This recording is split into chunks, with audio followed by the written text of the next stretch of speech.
Merci beaucoup, Catherine. C'était une très bonne présentation. C'est un sujet tellement important.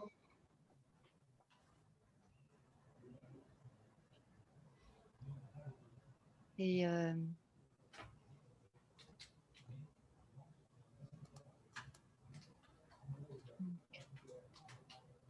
merci. Merci à tous.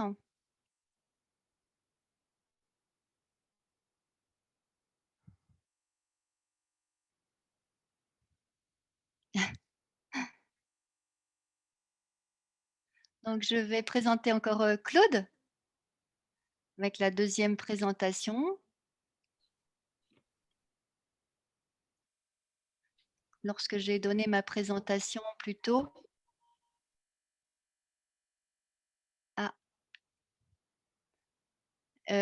non, je n'en ai en fait pas parlé, j'en parlerai dans la deuxième présentation en ce qui concerne les différentes alternatives de traitement du lait, donc de pasteurisation du lait.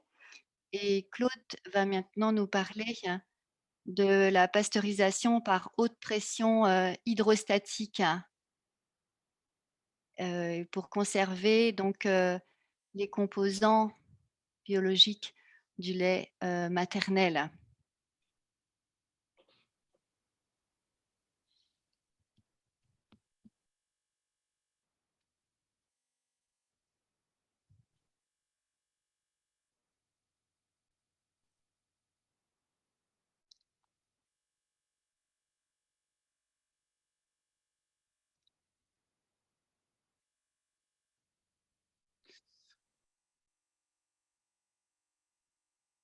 Ah, ça ne part pas?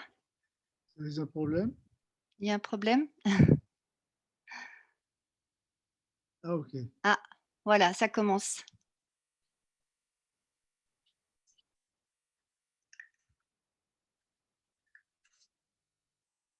Oula. Ah, il y a un petit souci technique?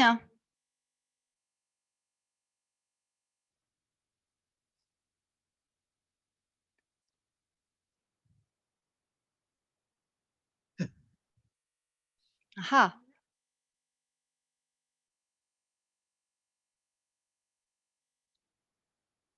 Alors, nous avons beaucoup de voix, mais pas d'image. Nous n'entendons pas Claude. Nous ne voyons pas l'enregistrement. Donc c'est un enregistrement.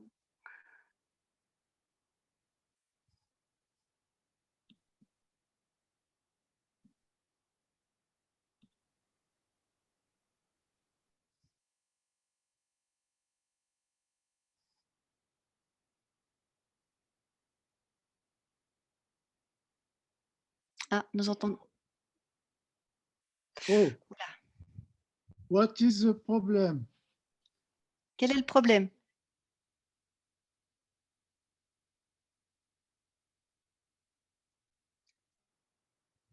Nous sommes piratés par des enfants.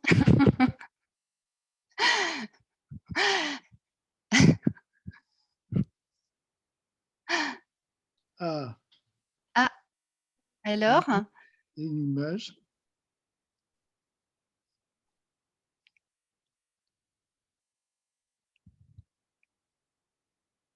Alors, est-ce que ça va commencer?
Donc la problématique des lactariums est de donner au bébé un lait sécure et de ne pas modifier les caractéristiques donc, biologiques, les composants biologiques de ce lait.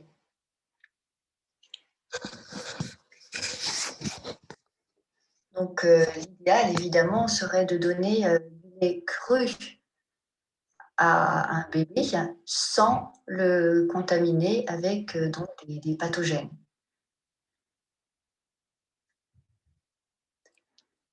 Et je pense que nous avons atteint ce défi grâce à cette nouvelle méthode de pasteurisation du lait avec donc un procédé de haute pression hydrostatique.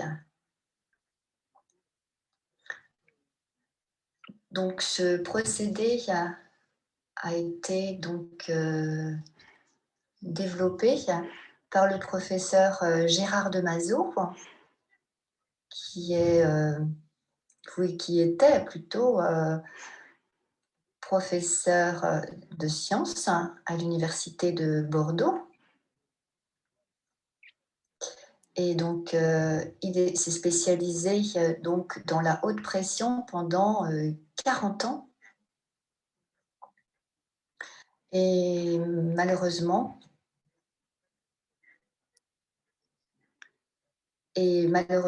avant donc la publication de ses travaux, il est mort à l'âge donc de 73 ans.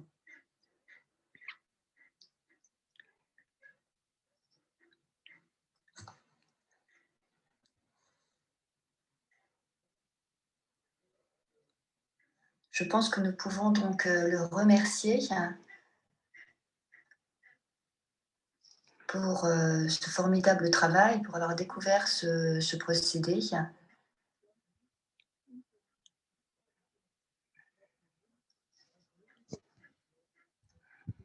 Et il a dédié environ 3 ans de sa vie à développer ce procédé. Donc, le lait humain collecté donc, pour les lactariums peut être contaminé par différents pathogènes de forme végétative ou de spores. Les procédés donc, thermiques peuvent être utilisés comme méthode de pasteurisation. Nous en avons donc 2. Donc, une pasteurisation à haute température sur une longue période, comme la pasteurisation de Holder, qui est évidemment la méthode classique utilisée dans presque tous les lactariums du monde. Donc, une température à 63 degrés durant une durée de 30 minutes. Dans ces dernières années, nous avons aussi développé d'autres méthodes. Une méthode donc HTST, donc haute température pendant un temps très très court. Donc la température à 72 degrés, mais avec une durée très très faible de 5 à 15 secondes de pasteurisation.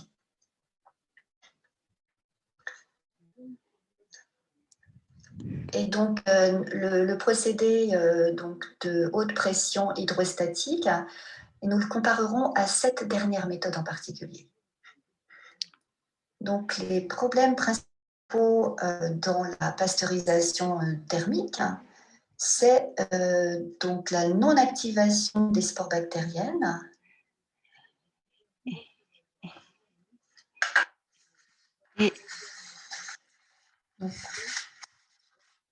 Et aussi donc la dégradation possible de l'activité biologique des différents composants du lait humain avec la méthode donc de Holder et un petit peu moins par la méthode HTST. Donc, pourquoi utiliser cette méthode de haute pression hydrostatique? Alors, donc, il y a 2 raisons principales, parce que d'abord, cela consomme peu d'énergie, et aussi que cela inactive irréversiblement une grande variété de pathogènes. Donc les virus, des moisissures, des levures, des bactéries. Donc l'approche conventionnelle a été donc développée au Japon dans les années 85-90.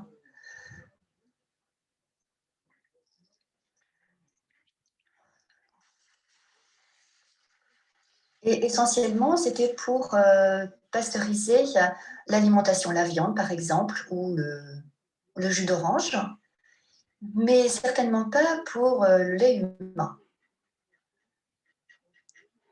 Alors classiquement, il y a donc 3 paramètres, la valeur de la pression, la valeur de la température et la durée donc du processus.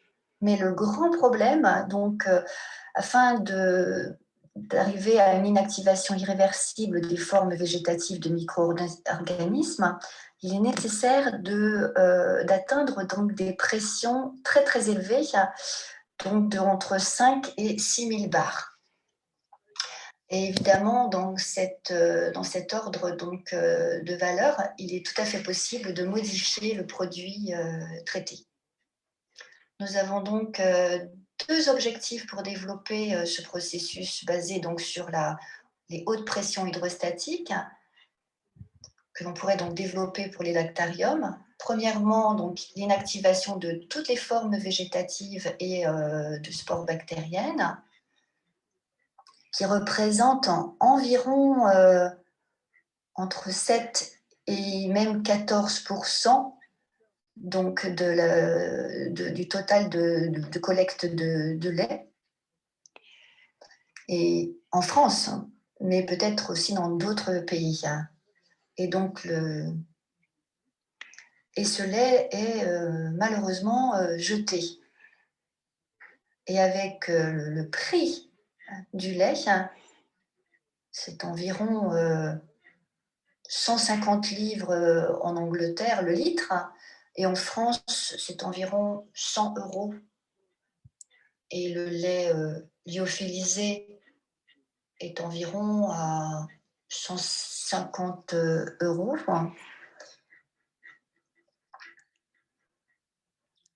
Donc, si cet objectif était atteint, Non.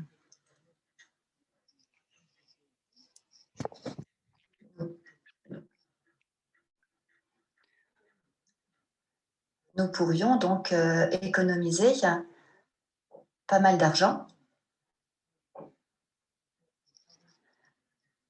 Par exemple, je vais faire un petit calcul. Si nous avons par exemple 10 000 litres de lait collecté à Marmande ou par exemple à Paris,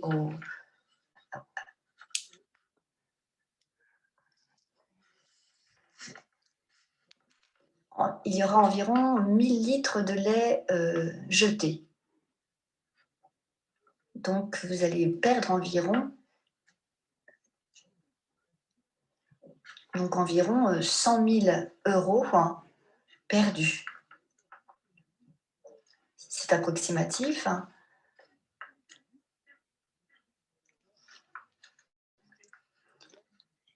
Et surtout que on économiserait aussi tout ce lait, c'est-à-dire qu'on ne perdrait pas ce lait qui est vraiment précieux.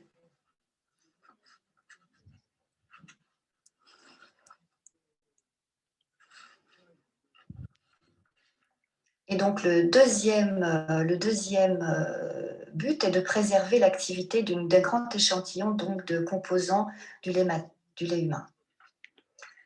Donc cette diapositive résume donc notre défi. Donc améliorer, il observe son milieu, paramètres. Il considère donc Ah, pardon. donc environ 100 000 euros donc améliorer la sécurité microbiologique du lait tout en protégeant l'intégrité donc du produit. Donc, HP Biotech est une très petite industrie.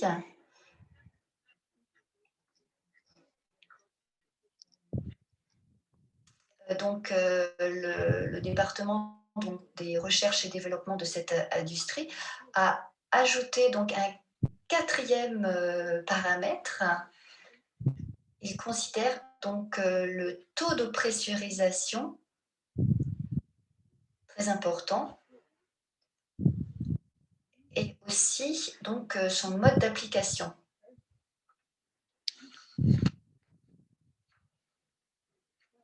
Donc, durant les 5 dernières années, HP Biotech a défini l'impact de ces paramètres sur l'inactivation des spores. Mais quelque chose à préciser, c'est que nous ne détruisons pas le spore, il est impossible de le détruire.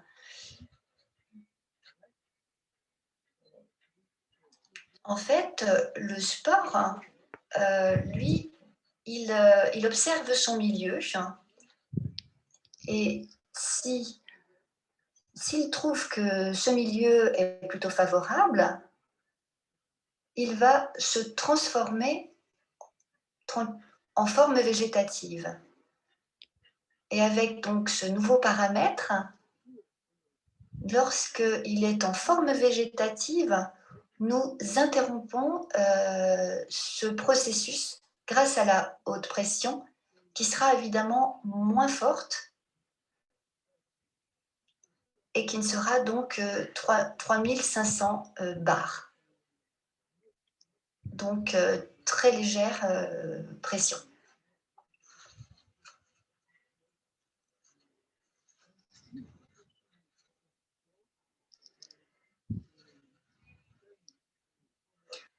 En ce qui concerne donc l'innocuité microbienne, on peut donc inactiver environ 10 puissance 6 colonies par millilitre de forme végétative. Par exemple, le Staphylococcus aureus, qui est multirésistant et qui est le plus dangereux. Et nous pouvons aussi inactiver certains spores. Par exemple, 10 puissance 6 de colonies de Bacillus cereus par millilitre. C'est aussi efficace sur les virus. En particulier, il y a une activation totale du CMV et donc encore très forte.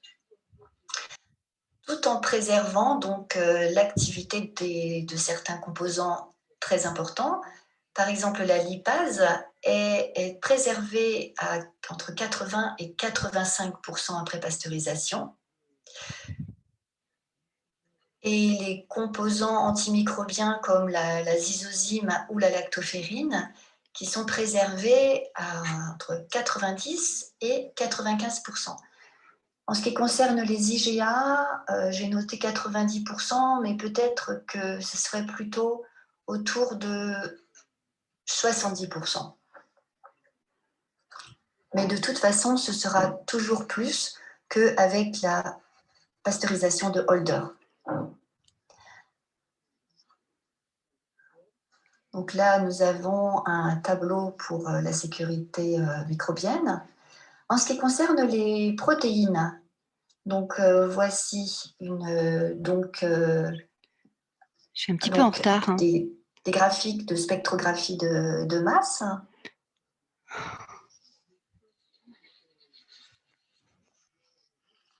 Donc nous voyons pour le premier paragraphe donc le profil des protéines contenues dans le lait maternel cru. Et en bas, donc après pasteurisation à haute pression.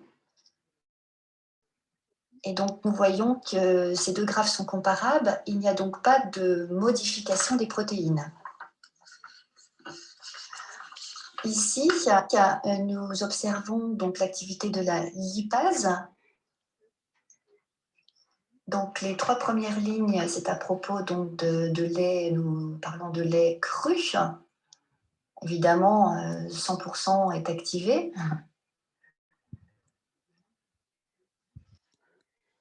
Alors, les autres lignes, c'est à propos donc de la pasteurisation de Holder.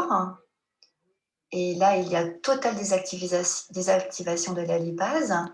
Et donc, les dernières lignes correspondent donc à la pasteurisation de haute pression hydrostatique. Il y reste donc entre 80 et 100% d'activation de la lipase.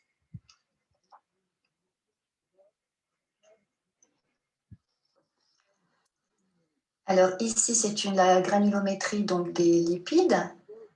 Pour rappel, j'ai déjà dit auparavant que les lipides sont composés donc de globules de graisse, mais il y a donc deux sortes de globules. Il y a des petits qui sont moins de 1 micron et il y a aussi de gros globules qui mesurent environ 5 microns. Donc sur ce graphique, donc en trait foncé, cela donc correspond au lait cru. En pointillé, nous avons le lait pasteurisé avec la haute pression hydrostatique. Et donc, il y a presque une superposition des deux tracés, alors que la ligne donc, des traits hachés qui correspond à la pasteurisation de Holder ne se superpose pas aux autres. Alors, en ce qui concerne les cytokines, nous n'avons pas assez donc, de mesures pour voir une différence significative.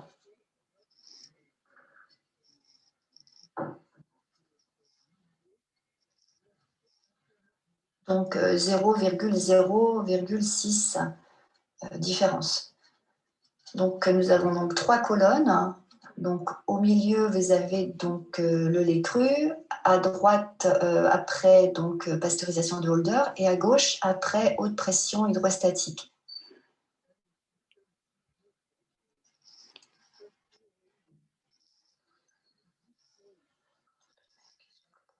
Mais avec ces chiffres, vous pouvez voir tout de même qu'ils sont assez proches, qui sont plus proches qu'avec la pasteurisation donc de Holder. Nous avons aussi le brevet d'utilisation.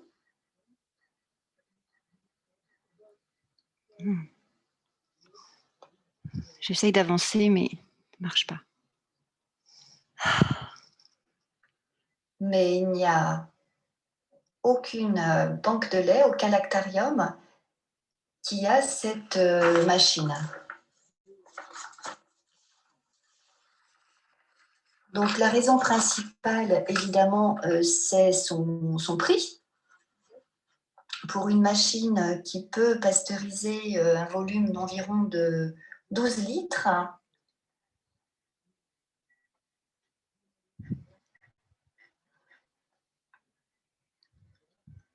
elle coûte environ 200 000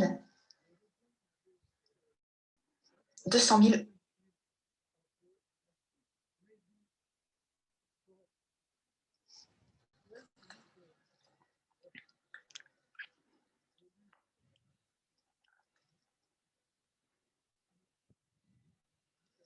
Mais nous pourrions évidemment considérer donc le prix du lait qui est jeté et le prix de la machine.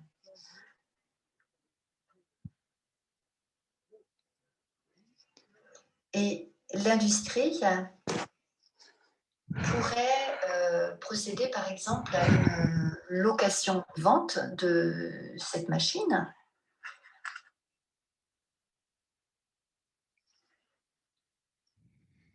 Par exemple, en pensant à 30 000 euros par an, et en 3 ans ou un peu plus, vous auriez donc, vous posséderiez cette machine.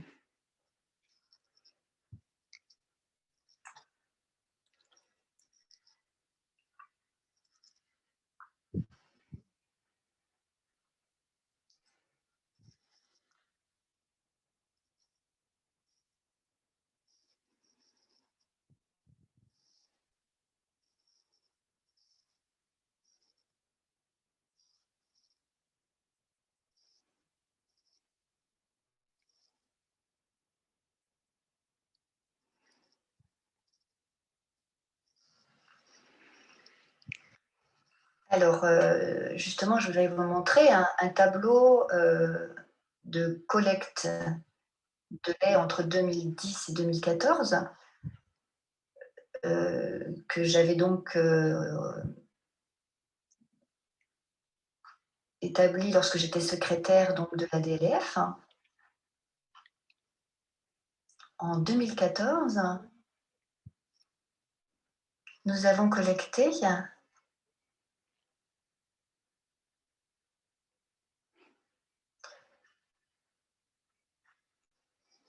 on avait collecté donc 80 000 litres de lait, et donc il y avait environ plus de 10 000 litres qui ont été jetés.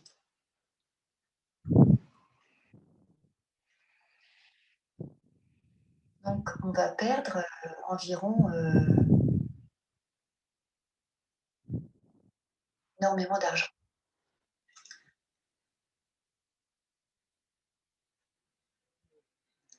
Donc c'est à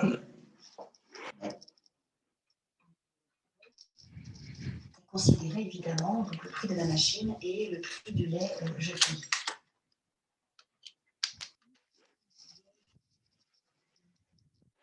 Si vous voulez avoir plus d'informations et plus de détails, donc,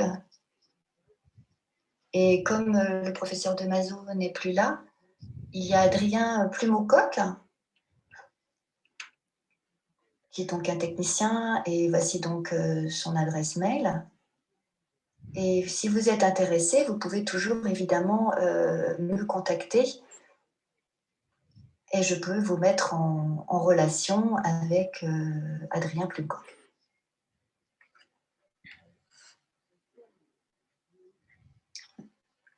Je suis vraiment très triste en fait que tout ce travail et tous ces résultats ne peuvent pas donc être utilisés dans les lactariums. Merci.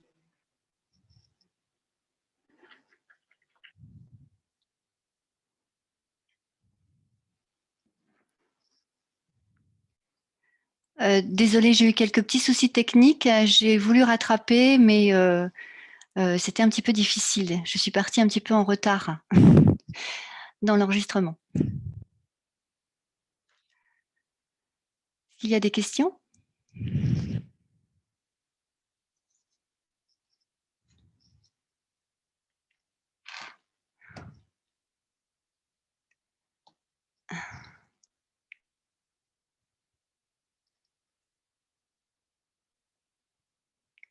Ah, Claude, vous n'avez pas votre micro, hein? Le micro. Yes. Oui.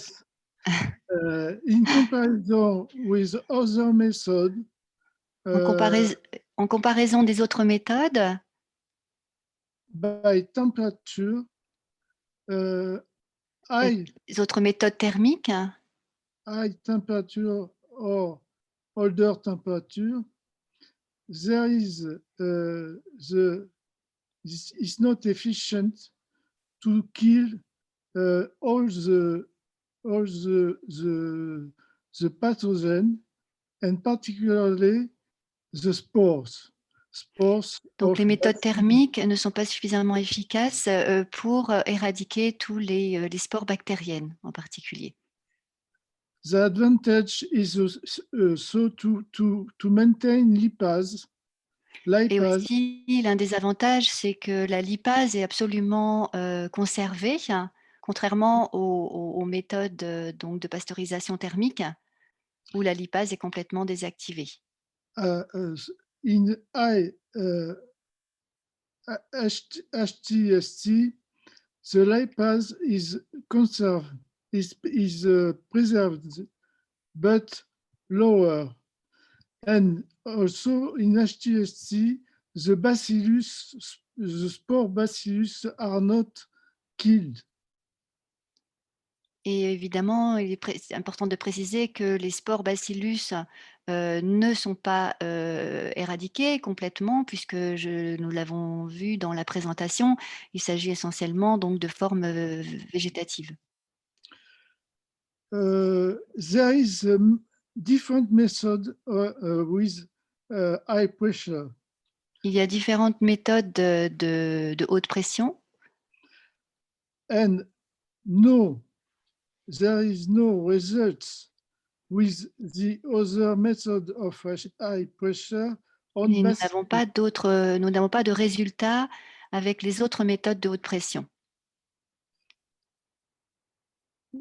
There is one publication Il y a une Oui. publication with high hydrostatic pressure avec Oui. le procédé donc de haute pression hydrostatique who killed the bacillus. Is more recent. qui, donc assez récente, qui montre, donc l'éradication du bacillus. But we Mais use 6,000 bar. mais nous avons utilisé donc une pression à 6000 bars, qui est très élevée. And it modify the components of Et bioactive cela component of modifie, les composants, bioactifs, du lait maternel.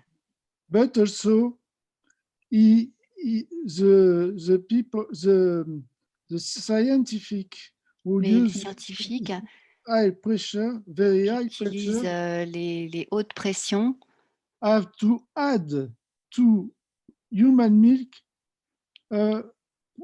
product, biochimie product, which is not compatible with human milk.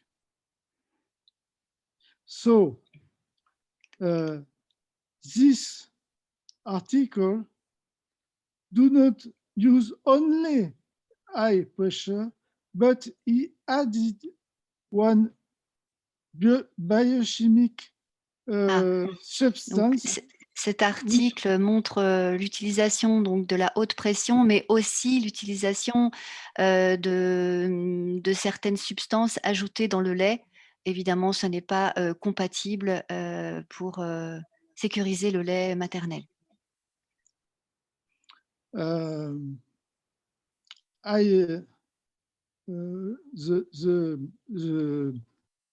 The article is published in 2018 in Donc l'article a été publié en 2018 in Frontiers dans le magazine Frontières and Guido Moro et had Guido Moro recently put in the same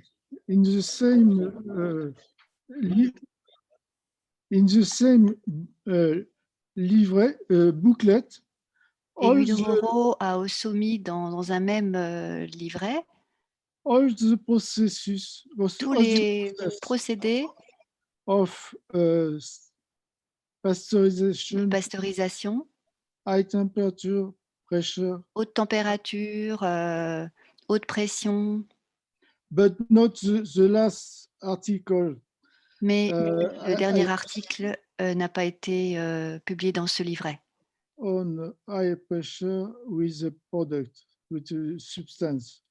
And nutrients want me to produce a review. Les on the- nutritionnistes m'ont demandé no, d'écrire un article the journal, the paper Nutrients dans le journal Nutriments. want me to publish Nutrients. Ils a veulent que je publie a review on high pressure process. donc une revue sur ce processus de haute pression hydrostatique. All the process of HHP. And we will compare with temperature process and Et nous all comparerons the- aussi avec all the sort of les autres process méthodes à of haute HHP. température. And with all other methods with HHP. Et avec donc toutes les autres méthodes de pasteurisation. But my problem is English. Mais mon problème, c'est l'anglais. I hope